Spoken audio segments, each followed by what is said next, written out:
Agradecemos la presencia del diputado Pelegrín Castillo de la Fuerza Nacional Progresista, aliado al Partido de la Liberación Dominicana.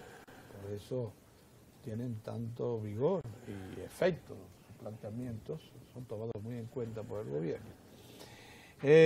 Porque en este momento nos estamos replanteando las relaciones con nuestro vecino Haití. Y él ha sido, sin duda alguna, uno de los políticos que mayor atención le ha prestado al tema. Buenos días. Buenos días, muy contento. Quería introducir el tema con lo siguiente, de inmediato. Sí. Pero hoy en la mañana aparece un artículo de Rosario Espinal en el periódico Hoy y un comentario del amigo Colombo en el periódico El Caribe en la misma línea. Es evidente que los fuegos del infierno se han desatado por efecto del último acontecimiento de la veda a los productos avícolas de la República Dominicana que tanto necesita el pueblo haitiano. Porque Rosario dice en su artículo de hoy que esta es una isla compuesta por 70.000 kilómetros cuadrados y 20 millones de habitantes que no tiene futuro, dice ella. Y entonces, por tanto, el descricaje haitiano es el mismo que está viviendo en República Dominicana y que además de no tener futuro está gobernada por un ambiente por un grupo de políticos corruptos donde la criminalidad impera y donde no hay futuro a la vista. Pero lo mismo dice Colombo en el periódico que habla de Estado fallido. Los dos son de Estado fallido. Y nos comparan como Estado fallido que no tienen futuro. Digo yo que se han desatado los fuegos del infierno. Bueno, la realidad es que estamos como nación enfrentando los retos más difíciles de toda nuestra existencia. Porque nuestra posición geográfica, nuestra posición geopolítica, nos expone de muchas maneras a sufrir presiones, manipulaciones, condicionamientos externos, que si no le damos la respuesta correcta, ciertamente vamos a transitar un camino de fracaso, de derrumbe nacional. Al contrario, si le damos la respuesta correcta y hay manifestaciones de que hay una voluntad de producir cambios, el presidente Medina está enfocado en producir cambios estructurales importantes. Si actuamos con sentido de proyecto nacional fuerte, integrador, República Dominicana se va a fortalecer de esas pruebas, va a salir con mejores perspectivas a futuro, pero tenemos que tomar conciencia de que hay riesgos, hay amenazas, hay incluso peligros que están socavando las bases de la nación. Y hemos logrado muchas cosas importantes desde nuestra independencia. Hemos logrado muchas cosas importantes desde la decapitación de la dictadura de Trujillo.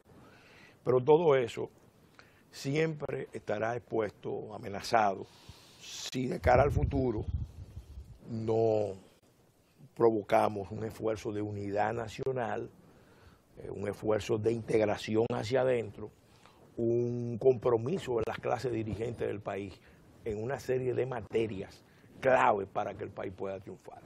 Nosotros necesitamos enfrentar la criminalidad, especialmente la criminalidad organizada, que es la que está socavando las bases de la convivencia. Necesitamos darnos cuenta de que el enfoque con el que venimos manejando las relaciones con Haití está equivocado y tenemos que replantearlo.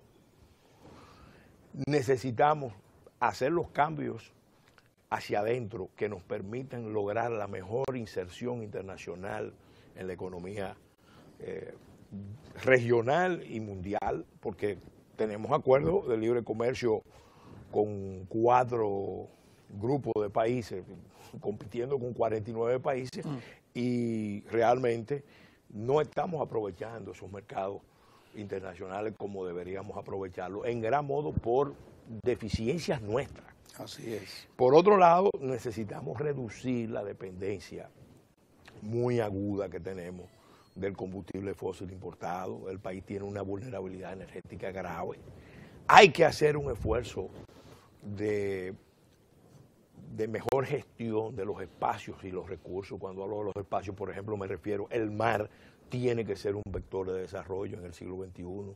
Los recursos nuestros, afortunadamente, son excepcionales en términos de recursos renovables y no renovables. Para dar unos parámetros, nosotros tenemos en energía eólica 30.000 megavatios entre comercial y no comercial, 10.000 en comercial, solamente lo medido hasta ahora. Pero sin embargo tenemos también minería de nivel mundial. En esta pequeña isla que tiene perfil de mini continente, nosotros tenemos las mayores reservas de oro del continente y de las mayores reservas de oro del mundo. Es decir, nosotros tenemos muchas condiciones, pero el reto es hacer una gestión responsable, segura, con sentido nacional de esos recursos. Y quizá la batalla más difícil que tenemos que librar es la batalla de la identidad nacional. Porque somos un país abierto, lo decía con mucha sabiduría Pedro Francisco Bonó, cuando hablaba del carácter cosmopolita del pueblo dominicano. Eso es bueno, porque somos un país integrador. El que viene, como dice la expresión popular, se aplatana fácilmente. Pero en tiempos de globalización, cuando están imponiendo modelos de vida, modelos de consumo, modelos de producción, modelos hasta de familias, nuevos modelos, entonces la identidad puede quedar muy maltrecha. Entonces hay que hacer un esfuerzo también por levantar ese acervo enorme que tenemos en la cultura, en la historia. La identidad dominicana es muy rica, la historia dominicana es extraordinaria. Para que tengamos claro, el único país del continente que ha tenido que afirmarse en su soberanía, en su integridad territorial, frente a los franceses, frente a los españoles, frente a los haitianos, frente a los norteamericanos. ¿Y ahora los ingleses? Con los ingleses, por los espacios marítimos. El único país del continente. Entonces, esas son cosas, son pruebas, porque las naciones pasan por periodos de prueba. Ahora, todas las naciones del mundo están, vamos a decir, pasando la gran prueba de gobernar la globalización y de insertarse en los esquemas globales. Nosotros tenemos mucha ventaja, pero también tenemos muchos riesgos. Y por eso es que tenemos que hacer ese esfuerzo de unidad nacional. Y eso implica cambios, implica sacrificios. En el orden político hay que hacer cambios, porque yo mismo vengo insistiendo que el sistema político tiene que transformarse de relaciones de favores a relaciones de derechos, porque la política nuestra tiene históricamente la tendencia a repartir como derecho lo que tiene que garantizar a repartir como favores lo que tiene que garantizar como derecho, pero eso tiene una explicación socioeconómica. ¿Ah, sí? Sí, porque había que buscársela. Porque la verdad que hay una propensión a eso. La explicación, aparte de las raíces culturales históricas, sí, la propensión tiene que ver mucho con el hecho de que la economía dominicana es una economía que tiene unas fuertes tendencias oligopólicas y monopólicas. Entonces, esa concentración deja demasiado gente fuera. Sí. Y cuando se queda mucha gente fuera, porque es un mecanismo de exclusión, eso necesariamente produce el caldo de cultivo para ese tipo de política y además para el surgimiento de muchos males sociales. Mira el ejemplo más claro. Ahora mismo estamos hablando de las relaciones con Haití.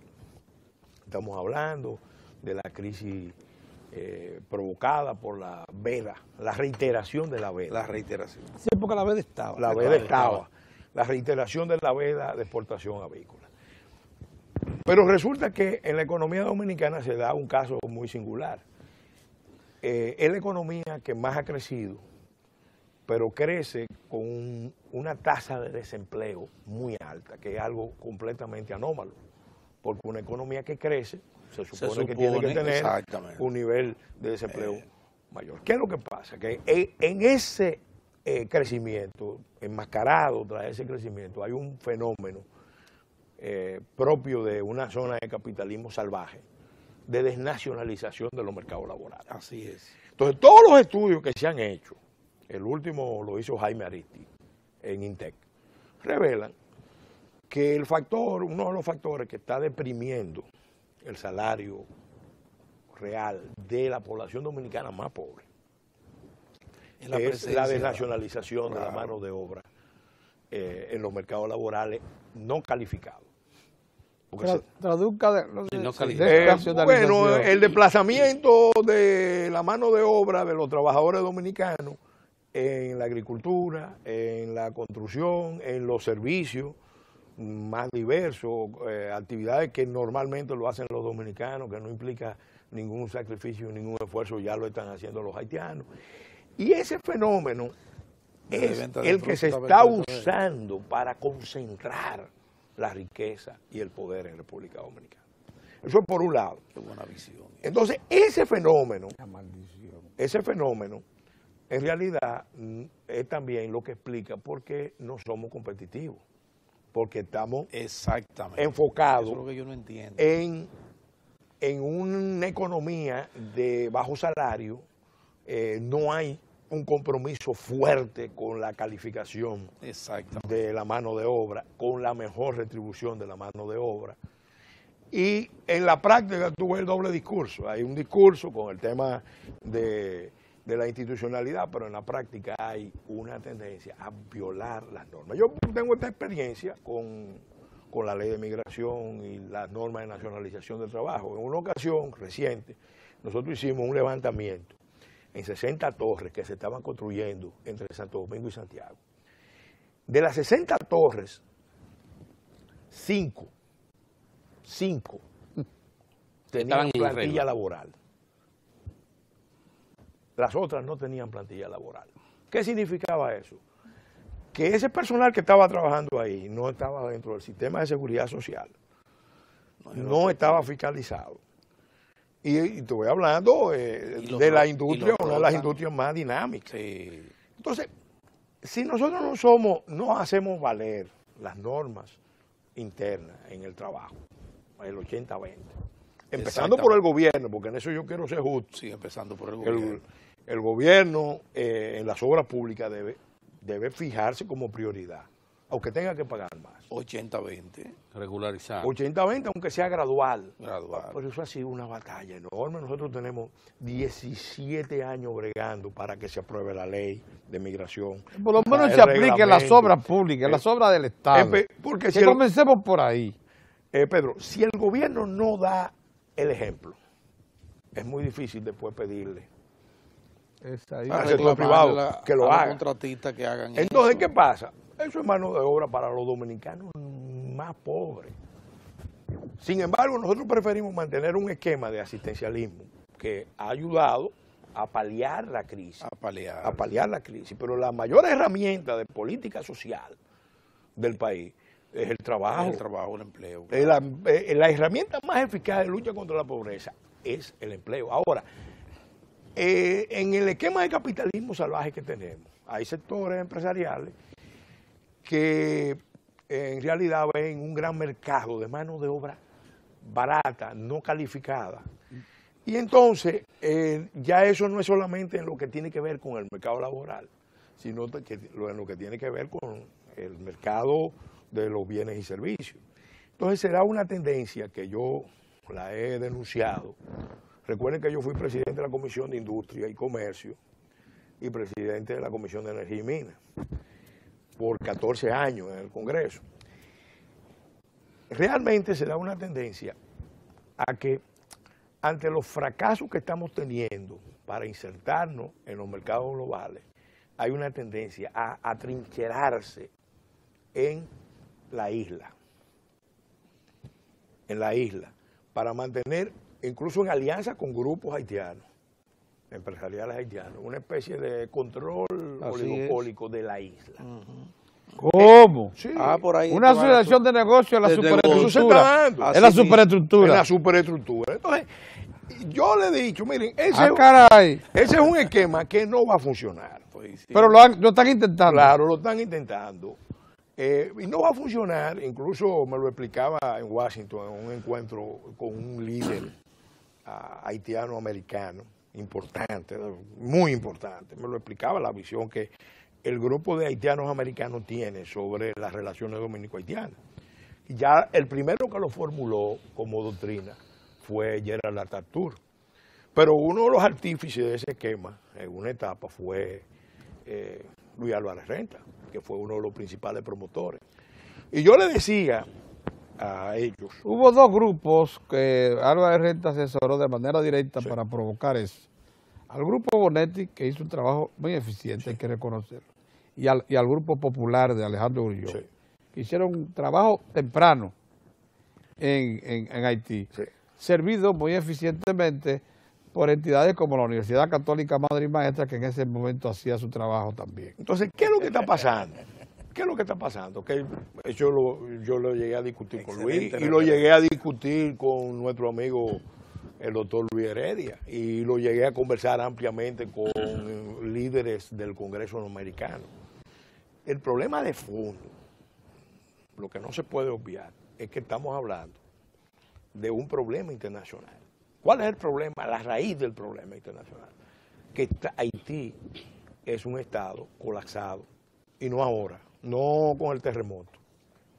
Desde la década de los 50, ya Naciones Unidas recomendaba la migración masiva de familias enteras en forma permanente hacia otras zonas del Caribe menos pobladas. Pero incorpora allá a los Estados Unidos, que son los propulsores de eso. ¿Pero por qué? Los Estados Unidos son los que están detrás de esos movimientos que estoy diciendo temprano, 30 años atrás, de esos grupos económicos, eran fomentados por la Embajada de los Estados Unidos y lo siguen siendo hoy. Porque los Estados ahora es el Unidos, campo energético. Mira, ahora se habla de una red energética de la isla. Los Estados Unidos saben, y yo lo he hablado con instancias en diferentes gobiernos, republicanos y demócratas, con instancias diversas. Ellos saben que Haití colapsó como estado, es una zona de desastre ecológico, es una zona de desastre sanitario. 2/3 partes de la población está en hambruna. No lo digo yo, lo dice Oxfam Internacional. Eso es la verdad, eso es así. Es la verdad. En términos de gobernabilidad, lo que hay es una apariencia gubernamental. La capacidad del gobierno regir es muy disminuida. Y no es que uno quiera que eso sea así, es que es así. Y no es ahora, hace tiempo. Hay 8.000 ONGs operando en Haití. Si aquí unas cuantas dan los problemas que dan, imagínense un estado pobre, muy pobre, debilitado por 8.000 organizaciones no gubernamentales. Pidilonas profesionales. Comprando en euros y en dólares. Entonces, ¿qué pasa? Quiere suplantar el No, Estado. y 20 años en el Consejo de Seguridad de Naciones Unidas. Sí. Y el ingreso de Haití viene fundamentalmente de la cooperación internacional. Entonces, ¿qué pasa? Esa es la realidad geopolítica. ¿Qué es lo que han querido? Que nosotros asumamos el rol de Estado pivote. Y yo les he dicho, miren, nosotros somos el país que más le conviene la estabilidad de Haití, claro. Y el que más tiene que trabajar para levantar a Haití. Y para que Haití tenga un futuro de prosperidad si es posible. Ni siquiera nos preocupa que desarrolle su industria avícola y su planta en pollos y huevos con producción nativa. Ojalá. Y más zona franca y de todo. Entonces, ¿qué pasa? Nosotros no podemos actuar en la relación con Haití con la idea de que Haití es un mercado que nos pertenece. Porque ese enfoque de que Haití nos pertenece, que es nuestro, de que podemos ejercer una especie de... que quieren los norteamericanos, de hegemonía, los canadienses, los franceses. Porque los haitianos tampoco lo van a aceptar. Entonces nosotros tenemos que estar claros. El alineamiento de política exterior de República Dominicana, a mi juicio, tiene que ser demostrar claramente que lo que queremos es la estabilidad y el progreso de Haití. Ahora, esa premisa tiene que ser a partir del involucramiento serio, responsable, no dúplice ni vacilante de la comunidad internacional y de los propios haitianos, porque ellos tienen que asumir responsabilidad con su proyecto nacional. Demostrar que no queremos ejercer, decirlo claramente, hegemonía ni tutela. ¿Qué nos interesa? No, ni podemos ni debemos. Ni ha estado en la agenda eso.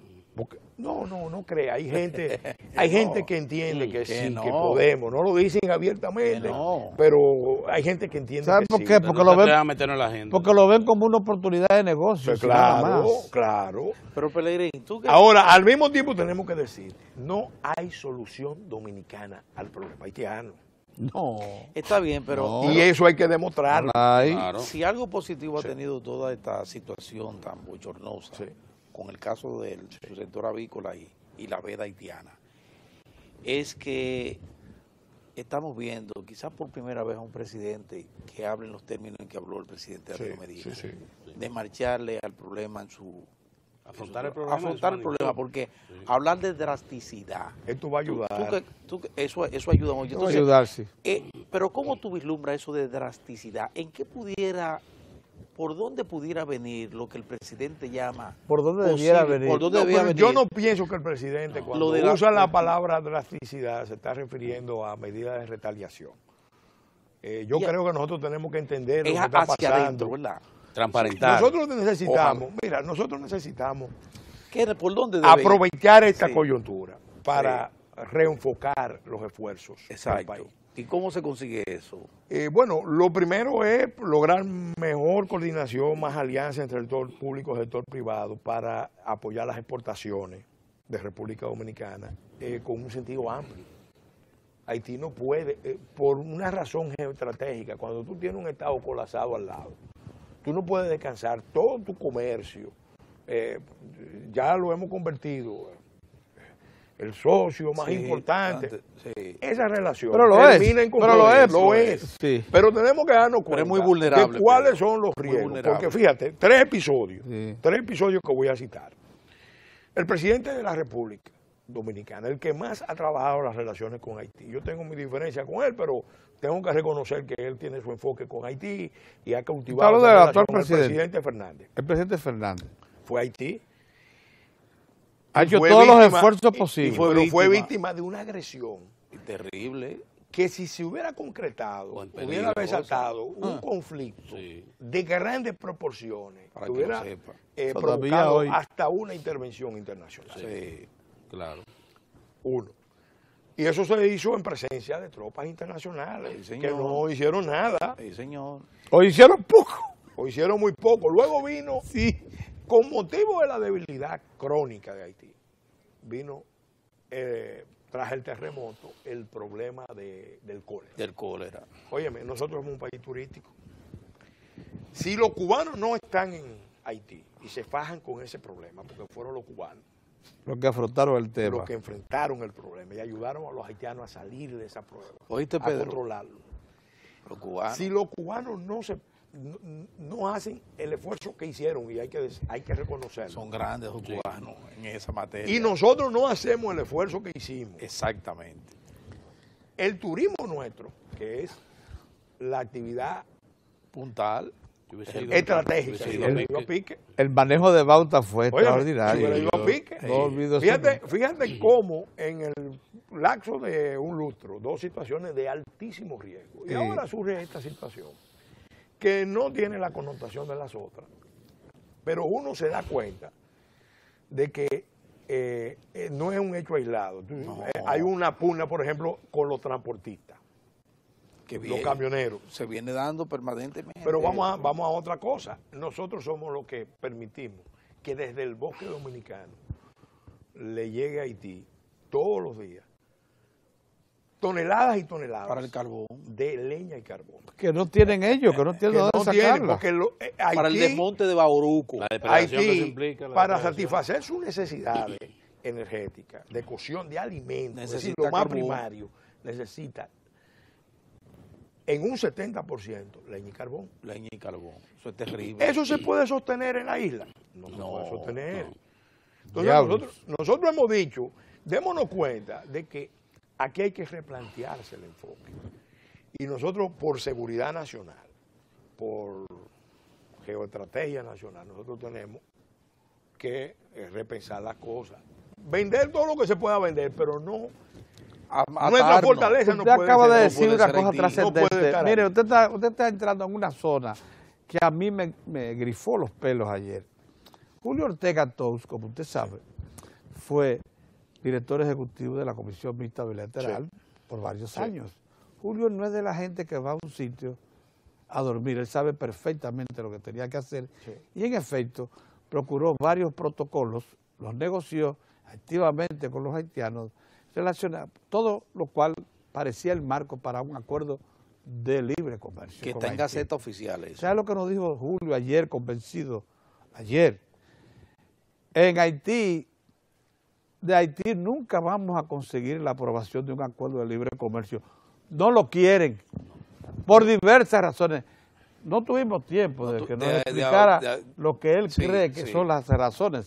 Pero para él, tiene el convencimiento, un hombre que no tiene hacha que afilar en eso, que todo lo contrario, hizo el esfuerzo. Pero si yo fuera haitiano, yo te voy a decir, yo no aceptaría un tratado de libre comercio. Una cosa es que haya acuerdos puntuales de comercio, pero un acuerdo de libre comercio. Nosotros no podemos pedirle al otro con una economía tan... lo que no nos gustaría que nos hagan a nosotros. Pero lo hicimos con Estados Unidos en condiciones parecidas, nosotros. Y pagamos la consecuencia. Mira, ahora estamos pagando la consecuencia. Tenemos un déficit No de que va, se va a resolver. Mira, la única manera de que el acuerdo con Estados Unidos logre nivelarse es si la administración Obama logra que la venta del gas norteamericano se haga a precio de mercado interno a Centroamérica y Caribe cuando se abra la exportación en los próximos años. Y eso es una posibilidad. Esa es una posibilidad que está planteada. Y yo le voy a decir algo. Tanto ya es una línea de política de Estados Unidos de exportar a Centroamérica, a los países TLC. Y realmente, si eso se logra, entonces uno puede decir que habrá valido el Tratado de Libre Comercio, porque fíjate, Centroamérica y República Dominicana per cápita están pagando una energía 15 veces más cara que Estados Unidos. Así no se puede competir. Así no se puede competir. No. Digo, eso se le ha planteado a los Estados Unidos. Y por suerte Estados Unidos, porque ¿qué es lo que pasa con Estados Unidos? Estados Unidos tiene instituciones. Nosotros tenemos instituciones débiles.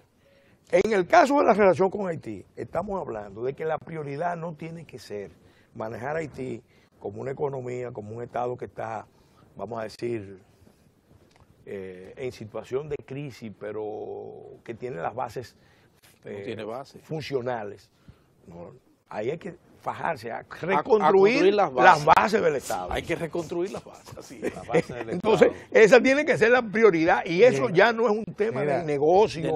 Ese es un tema de política internacional. Y si no lo reconstruye, Mire, señores, el conversatorio con don Pelegrín Castillo es interesantísimo. Sí, lógicamente es un tema que domina muy bien, tiene muchos detalles.